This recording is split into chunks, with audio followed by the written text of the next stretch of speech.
Então entenda uma coisa, eu descobri que eu era o ignorante, e o ignorante que eu me amava com essa ignorância toda. Só que eu comecei a fazer perguntas e as pessoas não sabiam responder.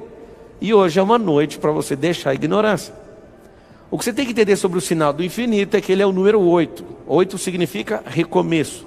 E um dia eu estava meditando, várias das coisas que você me vê ensinar, eu nunca vi sair da boca de nenhum outro ser humano. E nunca vi em livro também. Aí alguém fala assim, então você é o sabichão? Não, não sou, eu sou o que mais faz pergunta. Talvez a pessoa que mais faz pergunta que você já viu na sua vida. Então anota um código aí sobre riqueza. Todo mundo que sabe fazer pergunta vai acessar isso. Mas não é aprender a fazer 10 perguntas, é a nunca parar de fazer pergunta. Por que estou ouvindo essa palestra? Por que estou parado na vida? Por que não tomei essa decisão? Por que eu tomei um prejuízo? Por que essa pessoa está aqui? Por que eu casei com essa pessoa? Por que eu estou comprando isso? Por que eu deixei de fazer isso? São perguntas, e eu não posso parar de fazer perguntas nunca. Vários de vocês têm medo de fazer pergunta, talvez a maioria, porque alguém ensinou você a ser oprimido. E se fizer pergunta é rebelde. Logo, o que vai acontecer? Você vai ser um poço de ignorância. Quando alguém quiser comprar a ignorância, é só sair esbarrando na rua com as pessoas. Você não precisa comprar, ela é gratuita. Algumas pessoas gostam de falar assim para mim, essas coisas que o Pablo fica falando, essas palestras, parecem cultos. Eu prefiro o culto da sabedoria do que o seu, da ignorância infinita. Pablo, você já começou nervoso? Estou tranquilo, só quero te falar uma coisa. A sua ignorância é assustadora, a minha também era. Que fique claro uma coisa, todos que têm acesso àquilo que Deus colocou como princípios, valores, símbolos, sinais e recompensas, esses, mesmo sem ir para a igreja, mesmo sem seguir religião, são os homens que dominam a terra. Deus nunca fez diferenciação de pessoas, nunca. Ele escolheu um povo, é totalmente diferente. O fato de ele escolher uma nação, não repudiou nem reprovou as outras. Ele nunca tirou a riqueza de nenhuma outra nação para falar, vou dar para vocês, nunca. Você olha lá na saída do povo do Egito, o povo de Israel ficou 430 anos preso ali. Quando eles saíram, você sabe o que Deus fez? Deus colocou uma ousadia no Moisés para chegar neles. Eles irritaram tanto o povo do Egito que o Moisés falou o seguinte, a gente quer que vocês nos dê ouro. Aí o que aconteceu? Conta a história bíblica que eles deram todo o ouro que eles tinham.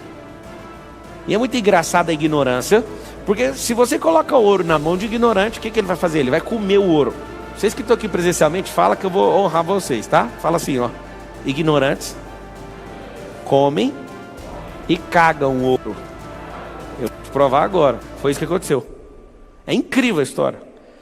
Por que Deus fez aquela cena onde as pessoas, os egípcios, para se verem livres, eu estou todo arrepiado só de pensar nessa cena, para se verem livres do povo de Israel, o que ele fez? Ele fez o seguinte, vai lá e pede o ouro. Você sabe o que o povo fez? O povo deu todo o ouro para eles. Eles saíram com toneladas de ouro. Eu não sei se você sabe também, mas é uma estatística da idade da antiguidade, da idade moderna e da idade atual, que nunca tiraram do solo terrestre mais do que 7 andares maciços, como você pensa num prédio, com 7 andares e 4 apartamentos, um prédio popular, maciço de ouro. Nunca saiu mais que isso da terra até hoje de ouro. Imagina naquela época. O Moisés, ele viveu há milênios, 4.000 anos talvez. O Salomão viveu há 3.000. O apóstolo Paulo viveu 2.000 atrás. Esses caras, há mais de 4 milênios atrás, aconteceu um negócio muito interessante com eles. Eles pegaram todo o ouro da nação mais rica da terra. Só que se pegar a história dessa época, a história do Salomão, que foi o mais rico que já existiu, a história da Vale do Rio Doce, todas as formas de extração de ouro da terra, não dá 2 piscinas olímpicas cheias de peso, em 100 toneladas, ou um prédio de 7 andares. Eu estou falando de volumetria de ouro. Agora você pensa, esse tempo todinho, não saiu tanto ouro da terra até hoje. Isso é uma estatística, é óbvio, ninguém ficou medindo quem tirou o quê. Eu não sei se você já sabe, talvez você já tenha ouvido falar, eu já fui garimpeiro com meu pai. E ouro você não acha em barra igual o Silvio Santos, você acha em pó. Você acha só a farela, só o farelinho. Aí você vai juntando, quando você tá fera, você juntou um pote desse tamanho, só de pó. O que você está falando desse negócio do ouro? Eu falei que gente ignorante come e caga ouro. Ou seja, aprende, não usufrui e joga fora. Existem sabedorias que foram liberadas para vocês ao longo do tempo, na qual vocês não souberam canalizar, tiveram que engolir, tiveram que cagar. Desculpa falar essa palavra, mas você caga todo dia, não vem mexer o saco. Quando Deus dá essa indenização, esse ouro significa, vocês ficaram 430 anos escravos do Egito. Então eu vou dar uma indenização de 430 anos. Ninguém, absolutamente ninguém, vai escravizar vocês e vocês vão sair com a mão abanando. Vocês vão sair com liberdade e vou indenizar vocês. O Egito indenizou. É como se fosse o acerto de CLT. Foi escravo, mas vai sair indenizado. Rapaz, a indenização saiu o cara. Carregaram todo o ouro. Pablo, o que aconteceu? Aconteceu uma coisa bem simples. Eles foram para o deserto. E lá no deserto Moisés sumiu. Quando você fica dependendo de Moisés, você vai se ferrar na vida. Como Moisés foi para o Sinai e não voltava, as pessoas, cadê o Moisés? Cadê o Moisés? Algumas pessoas acham que o bezerro de ouro foi uma desconexão com Deus. Não foi. Eles de todo o coração não sabiam o que fazer com aquele tanto de riqueza e nem fazer nada na vida sem o Moisés. O que eles fizeram? Vamos fazer um bezerro, que significa sacrifício, e vamos fazer o quê? Vamos adorar a Deus com esse bezerro. Moisés desce, já quebrando a placa, aquele terror.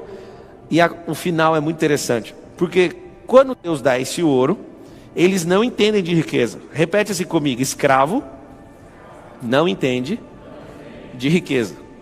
O que aconteceu então? Quando eles pegaram essa indenização, eles não entenderam o porquê, nem para quê e nem como eles iam usar. O Senhor, Ele libera riquezas reais nas nossas mãos, mas como a gente não sabe de onde veio, para que serve, como usar e o porquê de todas as coisas, o que vai acontecer? A gente vai comer essa riqueza e vai cagar essa riqueza. Talvez seja um pouco pesado para você que está ouvindo a primeira vez. Escravo não entende de riqueza. É por isso que ele fica 50 anos trabalhando numa mesma empresa. Escravo não entende de riqueza, por isso ele tem medo de quebrar a cara. Escravo não entende riqueza, por isso ele odeia a liberdade. Escravo não entende riqueza, porque se ele entendesse, ele ia começar a escavar o cérebro dele. Se o escravo entendesse de riqueza, ele ia rasgar o coração dele. Ele ia lá nas profundezas do íntimo dele, ele ia descobrir a identidade dele, que é a coisa mais rica que existe no ser humano. Ele iria descobrir de todas as formas aquilo que movimenta a humanidade, a existência e todas as coisas. Mas escravos, eles querem o quê? Eles querem só uma estabilidade. O escravo, ele só quer ração. O escravo, ele só quer atenção. O escravo só quer uma moradia. O escravo, ele só quer não encher o saco, né? Só que ele já está enchendo o saco de uma geração inteira. Aconteceu o seguinte: eles fizeram o bezerro de ouro, porque eles não sabiam o que fazer com isso. Imagina, várias gerações, 400 anos, 8, 10, 12 gerações, eu não sei ao certo quantas foram dentro da escravidão. Vamos supor que seja 10. 10 gerações de escravos. Você coloca a riqueza em ouro da maior nação da terra. É a mesma coisa de você hoje sair escravo. Imagina você sendo escravo nos Estados Unidos e a riqueza dos Estados Unidos é transferida para você e você vai embora com ela nas mãos. Imagina, foi só isso que aconteceu. A riqueza em minério de um país. Por muitos séculos, o ouro foi usado como lastro do Banco Central de todos os países. Hoje já não é mais. Mas aconteceu o seguinte: como não sabia o que fazer com isso, é simples. Não tinha nenhuma banca no meio do deserto. Então não tinha o que fazer com isso. Eu nunca fui instruído sobre o ouro. Eu nunca fui instruído o que fazer com isso.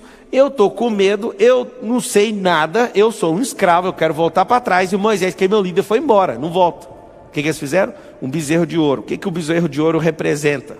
Representa a obra própria. Bezerro de ouro. Várias igrejas construíram bezerros de ouro. Várias igrejas que perderam o mover, que é a coisa mais normal que existe, tá? Mais normal do que o marido trair a esposa é uma igreja trair o noivo. É mais normal que você imagina. O seu noivo nunca vai te trair, mas o marido é normal trair, né? Principalmente nos dias de hoje. Só tem um detalhe: as igrejas constroem bezerro de ouro porque perderam o mover. Isso é normal. Só que aí um dia, quando Deus falou que ia descer para trocar ideia com os caras, é assustador o que ele manda fazer. Ele manda pegar aquele ouro, moer, pôr na água e mandou os caras beber. Eu nem acreditei que estava escrito na Bíblia. E continua escrito, não sei por causa de quê. Eu sei que o Deus vivo falou assim: ó, manda esses caras beber isso aí. Lembra que eu falei para vocês que o escravo, ele come e caga riqueza. Ele ouve coisas que é para acionar o íntimo dele, mas ele é um covarde. Por que ele é um covarde? Porque ele come, ele sente o gosto e não dá conta de reter. Porque a riqueza não é para ser retida. Não tem como tirar nutriente de ouro. E ele come, porque ele não sabe para que serve, então ele come. É como um porco quando pega uma pérola. Ele acha que é de comer, ele acha que é de quebrar, mas ele não entende que é um adorno. Então o que ele faz? Ele quebra, ele fica com raiva ainda de pessoas que jogaram isso para ele. Porque ao quebrar uma pérola, talvez você nunca teve essa experiência, quando você quebra uma pérola, ela fica pérfuro cortante. Aí começa a cortar a pata do porco. O porco ainda chora de ódio de você e põe a culpa toda em você. É por isso que tem a expressão, não jogue pérolas aos porcos. Por que escravo come ouro e caga ouro? Não consegue tirar nenhum proveito. Isso vai machucar você. Imagina você pegando uma pedra pontiaguda de ouro e comendo. Imagina o que acontece com você. Te arregaça por dentro. O que Deus fez? Mandou transformar em pó. Eles beberam esse negócio. E aí tem uma das coisas, os rituais mais pesados que eu já vi na terra. Ouro, na Bíblia, se fosse você, eu anotaria. Significa a glória de Deus. O ouro significa a glória de Deus. Algumas pessoas mandam mensagem: você gosta de falar de riqueza porque você é rico? Então, eu sempre fui, mas eu sempre impedi. O dia que eu parei de impedir a riqueza, tudo foi destravado. O dia que eu parei de comer ouro, o dia que eu parei de cagar ouro, eu entendi que ouro é para ser canalizado. Por que não tem como você ter lucro nenhum? Por que não tem como você crescer? Por que não tem como você destravar comendo e cagando? Porque não tem como tirar nutriente de ouro. O ouro precisa ser canalizado e não guardado. Todas as vezes que você vê um alerta bíblico falando sobre riqueza, está falando sobre guardar. Não tem como, a traça vai corroer.